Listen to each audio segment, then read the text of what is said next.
is Making Stitches, and this time I'm taking you with me to a fabulous place tucked away in the Pennines where the history and traditions of knitting and crochet are preserved.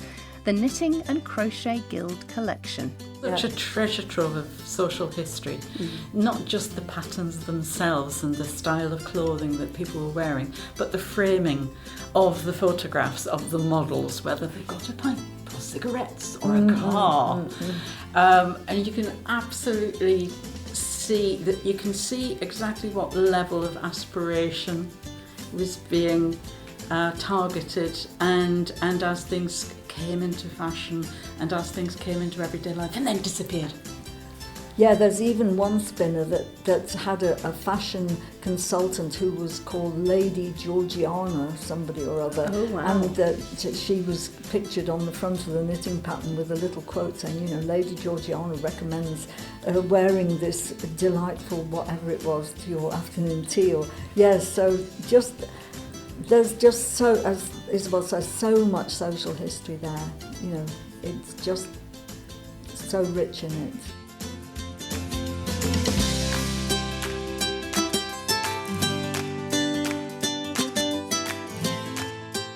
Hello and welcome to Making Stitches podcast. I'm Lindsay. I've loved making things for as long as I can remember, and I, like so many others, learned to knit, sew and crochet as a child, and a love of making has stayed with me all my life.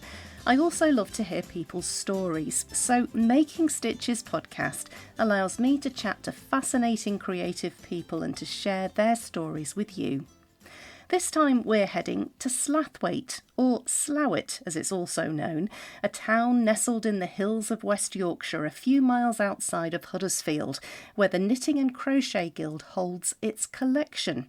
Hidden away in this fascinating archive is an extraordinary collection of handmade garments and other items, patterns, yarns, tools, publications and shade cards, documenting the rich history of knitting and crochet in the UK. Thousands of items have been donated by makers and their families from across the British Isles, preserving not just beautiful pieces of work, but also some of the stories, skills and social history behind them. The collection is a real treasure trove and is a valuable resource for academics and historians, as well as contemporary designers, knitters and crocheters. So grab your current whip, make yourself comfortable and come with me to the Knitting and Crochet Guild collection. My name's Angharad Thomas and I'm a volunteer at the collection of the Knitting and Crochet Guild, and my official title is Textile Archivist. And I'm Isobel, Holland, and I'm a collection volunteer. Thank you so much, ladies, for inviting me over today to this amazing Aladdin's cave of all things knitting and crochet. It's a delight to have you here. Thank you for coming. So first of all, would you like to tell me a little bit about the Guild and what it does? So the Knitting and Crochet Guild is exactly what it says on the tin. It's a membership organisation which aims to further the crafts of hand and machine knitting and crochet. We've been founded since 1978, so we're heading towards our 50th anniversary or birthday, whichever way you look at it. And we have branches all over, we have branches in the UK, in lots of parts, and we also have a collection of all things related to our crafts, which is where we are now in Slaithwaite. And you've just taken me for a wander through the storerooms. It was absolutely fascinating to see. Do you want to explain a little bit about the different items you've got here and why you hold them here? Well, the collection was started in the early 1990s, following an exhibition that it was thought was so significant it would be a shame to disperse it, and that was the start of it. So it covers hand and machine knitting and crochet, but also everything related to those crafts, to the making of them. So patterns and books and tools and gadgets and accessories and yarn samples and books. So we have, as you saw, a huge number of garments, household items, things like tablecloths. We have toys, we have novelties, which only can be called novelties, like crisp packets, only knitted. So, and a lot of tools and yarn samples. So yes, and we've got a lot of everything. And how did you come by these items? Well, it started really with the members of the guild, as their relatives, as their mothers and grandmothers and aunties passed away. So items would be offered to the collection, but also some special items were bought from specialist antique textile dealers. But in general, a lot came from ordinary members, which makes it unique in many respects, because quite often the textiles that end up in collections are those of rich and famous people, and these are not, a lot of them. Prestige items rather than everyday items, and we've got the everyday, which is so rarely held in museums. Yeah, and I guess that's the most important bit, because that's what people like you and I would have been doing through the ages. Exactly, yes, and the things that are so easily lost. Absolutely. And worn to, until they fell apart, Exactly. kind of thing. Yes. I mean, it says, the demonstration of that is that we've got very little, not that much children items, because they get worn out and passed on. I mean, because we're talking 50 years ago, really, so very different from today. And we have very little, not very many men's items either, because they were also worn out. And we also have items that have signs of darning, repeated repair, and various styles of repair as well. Yes. So we were there with visible mending years before it became a thing. We've got a crochet sort of long-sleeved vest that really is more darning than crochet. It's just amazing. Do you have a favourite item in the collection, or is that just too hard to choose? Go on, choose your favourite child. Yes. Yeah. One of mine is a little jumper that is in fawn wool, like sort of light brown. I mean, we don't even use the word fawn, do we now? And it's heavily patterned with cables and textured stitches and knitted in the round, and it's just perfect, I think. It is gorgeous. It really is. So beautifully knitted. So well designed. Yes. And so beautifully executed. Yeah. Yeah. And what about you, Isobel? It does vary depending on... I've had the absolute pleasure of reboxing a lot of items since I joined the collections team. And so I've had wonderful things through my hands. It's such a treat. But one of my first jobs was to make a list of all of the sample books we have, or a lot of sample books of knitting and crochet, going back to the beginnings of the 19th century, I'm certain. And so my job was to look at everything, look at the state, the condition, how much needed to be conserved, but also to find out about the creators of the books as far as was possible. And so that combination of beautiful things and skill and finding out as much as I could about the makers has been an absolute joy for me. So that little sub-collection within the collection has a place in my heart.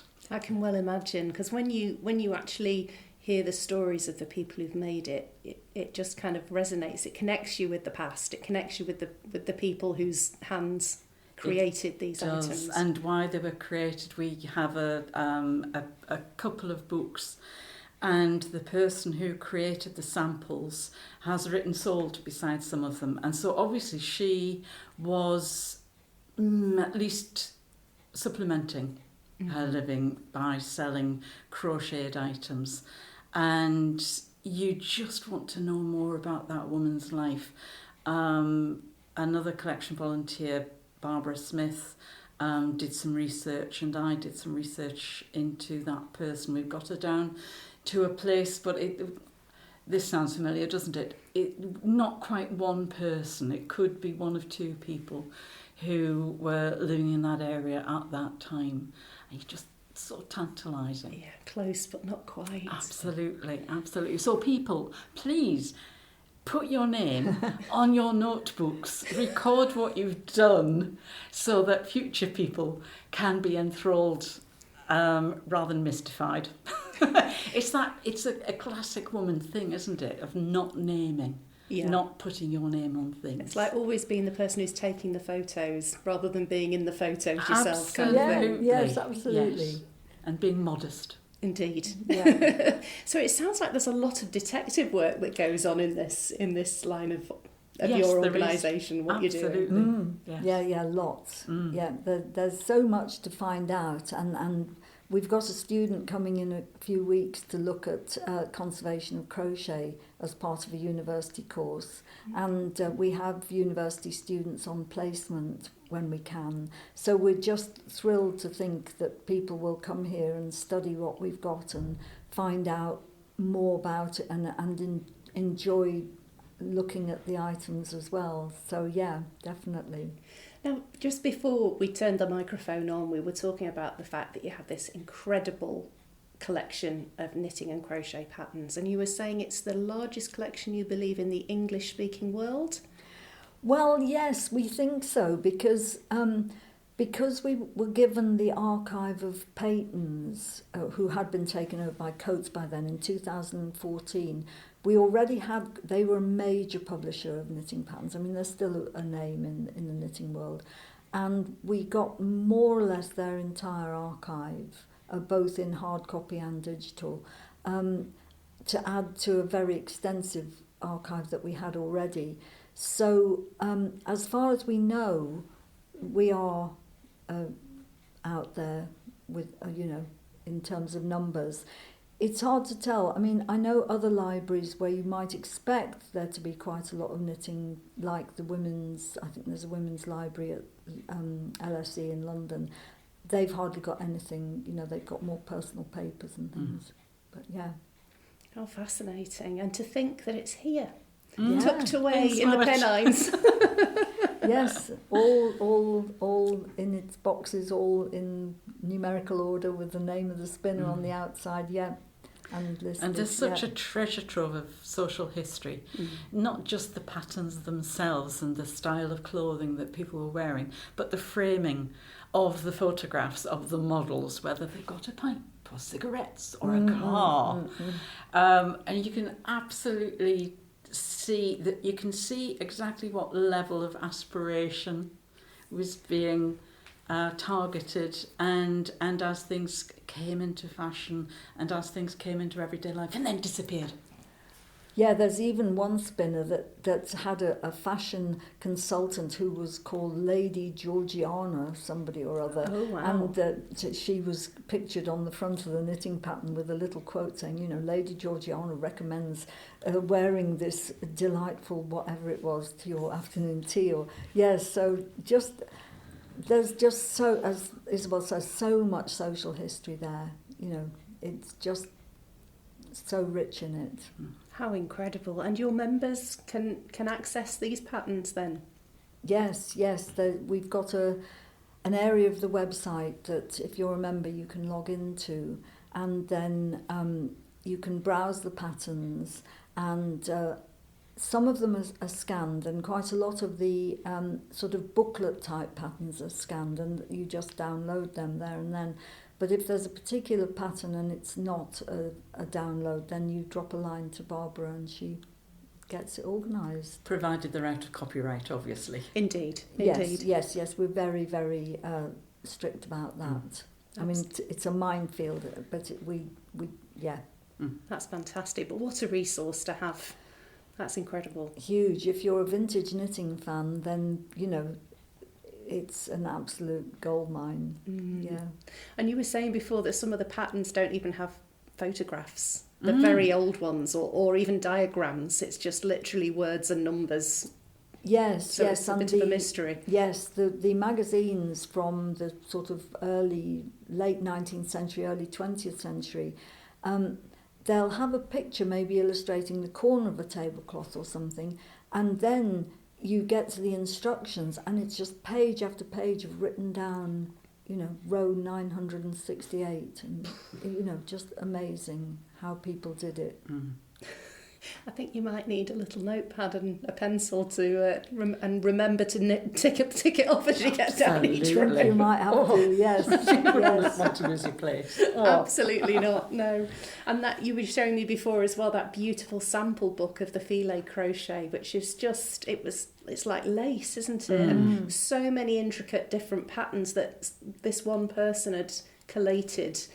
Yeah, they're beautiful, the sample books, because you just get this glimpse into what somebody did and then obviously liked it enough to want to keep it and either remember herself or show to other people. And I think they're very special because they are so personal. And do you know the person who owned that particular book? I know it had a monogram on the front page, didn't it? Not that one, but some of them we do know. And some have been given to us with photographs of the person who made the book and a bit of their family history, where they were born, where they were married, where they lived when they were married. And that's just wonderful to have that contextual information. Yes, absolutely. It brings it all to life, doesn't it? It does. Very much so. So you had a show here recently when you were showing some of the items that you've got on display. Well, was that right? we had an open day, which we do about 4 times a year on a Saturday, and as you can see, we haven't got that much display space. But one of our patrons came over for that, which is Debbie Abrahams. She does some mystery blankets and cushions. And because she was coming, we got out blankets and we have one of hers. So we as much as we can, we get stuff out, in real life here, or we take it out to people, to branches, or for visits, and we also get it out on our social media. So we try to post on our Instagram as much as we can, and that goes to Facebook as well. So we've got quite a lot on our website too. Our 100 Objects project is on that, so you can browse that. And we also have an online catalogue, which you can link. Anybody can link through to from the website, and that it's a work in progress, like all online catalogues, all the ones I've ever used anyway. But you can search that, or you can just browse it. You can get to the 100 Objects through that as well, and you can really find some lovely things there and information about them as well. Fabulous. Do you want to tell me about the 100 Objects? So that was we got a grant from the Heritage Lottery Fund in 2019, late 2019, and we wanted to use it to showcase the collection and to get it out, because we want it to be known far and wide, away from this warehouse in Slaithwaite. And so we put it, we chose, so you've seen how big the collection is. So it was really like, well, which bit? So let's do 100 objects. So we divided it up into all the different bits, books and hand knitting and machine knitting and crochet and tools and gadgets and so on. So we ended up with about maybe 10 hand knitting and 10 machine knitting, or however it broke up. And we had a professional photographer to take our shots for us. And then we started at the end of January 2020, one a day. It's going to be from something like the 20th of January through to April, and on Instagram and the website and Facebook, with some notes about it as well, and several pictures, not just the one. And on March the 23rd, we all know that lockdown was declared. So although it had been being done online, obviously we were coming to the collection, and we had somebody working on it, and we were seeing her, and saying, oh, that went really well, and oh gosh, you didn't do it till 8 o'clock this morning, where were you? Things like that. And then we couldn't come here at all. So apart from just popping in to check everything was okay, which one person did. So that was the 100 objects, and it's all still available. And it, as a quick way of understanding just what is in the collection, it's a good starting point. So you have to scroll back an awful long way on our Instagram, which is KC Guild, but it is all still there. And it starts with our very oldest item, well, the one that is dated the oldest, which is 1826. So, and then it goes through lots of other things. Amazing. And what is the 1826 item? Well, it's a nightcap that belonged to somebody called Captain Tweedy. Really? Amazing. Yeah, it's a cotton nightcap that could have been worn by Wee Willie Winkie, probably, quite long with a little tassel on the end, and it's beautifully knitted in ecru coloured, very fine ecru coloured cotton, and presumably because he was in the possibly the Navy or the Army. Again, there's two that research has been done, and you'd think it wouldn't be possible, would you? But the date and his name is written on this knitted fabric in rather beautiful copperplate writing. Oh, how lovely. Yeah. The story that must be behind that nightcap, it's incredible, isn't Yeah, it? I wonder what sights it saw. Who knows? Oh, that's amazing. That is quite a work of art. Captain Tweedy and the date, written in ink. How someone managed to write on knitted cotton. I know, and it didn't, soak in. Didn't bleed now. No. They obviously knew what they were doing. Yes. Well, maybe if it was worn whilst in the forces, you may well have had to have everything labelled. So you got it back after launder. Indeed, Yep. and you'd want that back, the amount of work that's gone into that nightcap. That's incredible. Oh, amazing. So you're obviously passionate about the history of knitting and crochet. What about the future of it? What does the Guild do to keep knitting and crochet going? Well, all our branches, local branches, have regular meetings, and they're not just knit and natters, so they're always skill shares, because there's a lot of... The fact we're called a guild really indicates how proud we are of our crafts. It doesn't mean that you have to have a certain level of skill to belong. In fact, quite the reverse. So our branches, there's always some project or workshop or other, just run by the other members of the branch. And we're very, very keen to help people learn to knit and crochet, and there's material about that on our website. There are some instruction sheets and so on there. And we have regional days as well, don't we? We do, where we have speakers and chances to learn different skills and so on. So really anything at all we can to keep them, well, not just to keep them going, but to keep them alive and to pass on what we know, and particularly from the collection point of view, to use the collection as inspiration for people now, to show them lovely things, and for them to say, that's amazing, I won't do one quite like that, but I'll do my version of it. Yeah, how lovely. So certain techniques won't die out, and they will go on to another generation. Yes, we very much hope so. Yes, and we have a category for young members as well.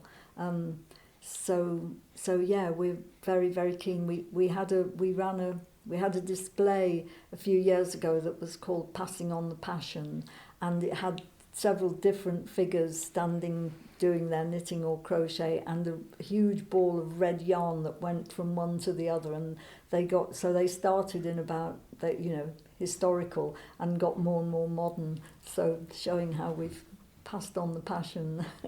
Absolutely. Well, it's been integral in everyday life for so long. I mean, just recently I've heard stories in the news about people, women in occupied Europe knitting codes into things so that when people happened to walk past, they'd get a secret message. And there is so much in this craft, more than just keeping warm or being decorative, isn't there? Very much so. One thing that I'm very keen on is to say that a lot of people get a lot of enjoyment and comfort from knitting and all yarn crafts, handling the yarns and enjoying the colours and the textures and so on, and that bit of quiet time you can have if you've got your knitting or your crochet with you. But also to say, actually, it's really skilled too.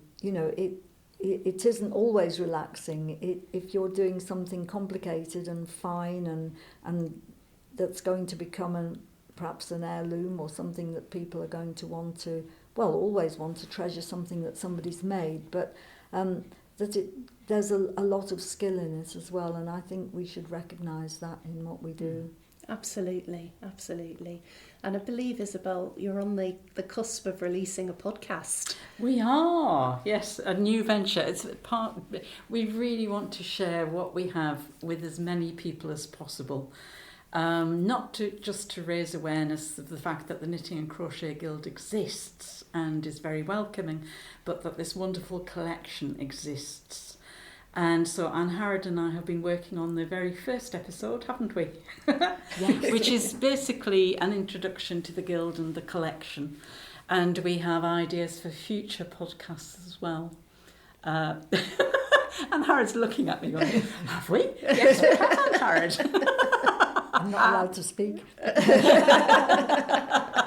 Well, my goodness, you've got a heck of a wealth of things to dive into. Absolutely. It's the wonderful challenge of all of the things that are so fascinating to us and thinking, what are other people going to find interesting? How can we present them in the most interesting way to reach as wide an audience as possible and hope we're not just being nerds who are thoroughly enthralled on our topic and no one else finds it interesting at all? I think you might find a lot of nerds out there who find it really interesting too, myself included. I wouldn't worry about that. Good. Oh, that's fantastic. So aside from the podcast, what have you got in the near future? On the horizon?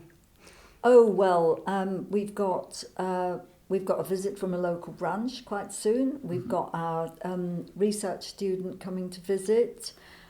We've got Knitting in Public Day. And we go to various shows as well. So we represent the Guild at things like Yarndale. Yeah, fabulous show in Skipton. We have a donations meeting twice a year to take new things in. We get offered via the website usually, and we ask people to send in photographs and what information they've got.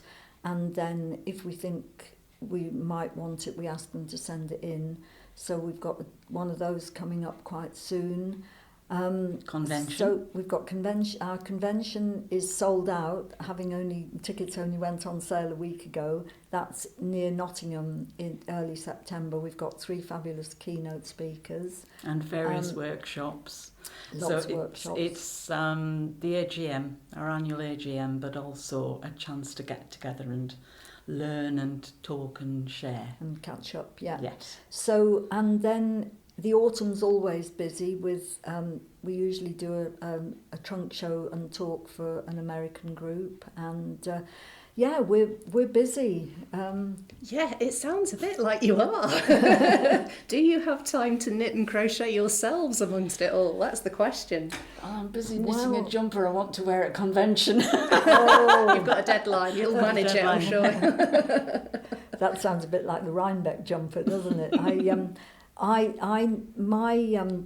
My speciality is knitting gloves, and I have got a pair on the go because I've got a couple of talks coming up. So yeah. Angharad recently showed me a way of knitting the thumb gusset. I've got spades for hands. not delicate things at all.